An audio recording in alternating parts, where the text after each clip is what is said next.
ఏంటి overall frustration ఏంటి? అంటే అడుగడుగున వైఫల్యాలు, అడుగడుగున ప్రజలను మోసం చేయడము, బట్టబయలవుతున్నది. ఇప్పుడు ఏందంటే ఇది ఒక ఛాలెంజింగ్ టాస్క్. ఎందుకంటే మొన్న సర్పంచ్ ఎన్నికలలో గుర్తు లేదు కాబట్టి అందరు నా వల్లే గెలిచిందని చెప్పుకున్నా కూడా దానికి ఏ ఆధారాలు ఉండవు.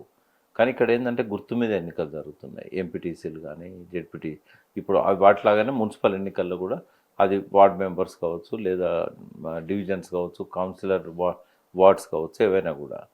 ఇక్కడ ఏంటంటే తను 2.5 ఏళ్ళ పాలనకి, రెండు సంవత్సరాల 3 నెలల పాలనకి ఇది ఒక పరీక్ష.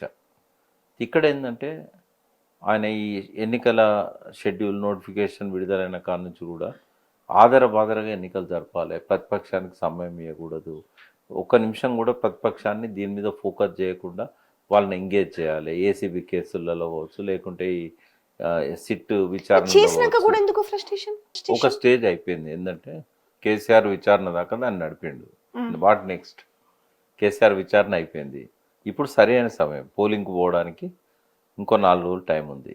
ఈ టైంలో మీడియాని ఎంగేజ్ చేయాలి, ఈ టైంలో అందరి దృష్టిని మరల్చాలి. అంటే ఒక పీక్ స్టేజ్లో కనుక దాన్ని తీసుకెళ్ళగలిగితేనే ప్రజల దృష్టి అంతా కూడా ఎన్నికల మీద నుంచి దీని మీదకి పోతుంది.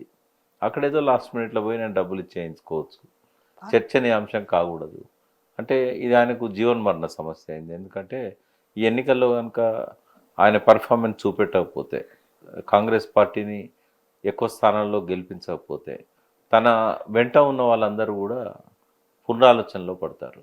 ఇంకా పార్టీ ఈయన దించట్లేదు, మనమే దించేయాలన్న పరిస్థితి వస్తుంది ఆయనకు. ఆయన వదిలిపెట్టి వేరే పార్టీల సపోర్ట్తోని గవర్నమెంట్ ఫామ్ చేసే దిశగా అవసరమైతే వాళ్ళ దానిలో నుంచే ఒకరు ముఖ్యమంత్రి క్యాండిడేట్గా వచ్చే పరిస్థితి కనబడతా ఉంది. కాబట్టి ఈ పరిస్థితుల్లో ఫ్రస్ట్రేషన్ రాకపోతే ఏమవుతుంది? 10 ఏళ్ళు ఉండాలనుకున్నాడు, ఇంత తక్కువ సమయంలో దిగిపోయే పరిస్థితి వచ్చినప్పుడు ఏం చేస్తాడు ఆయన?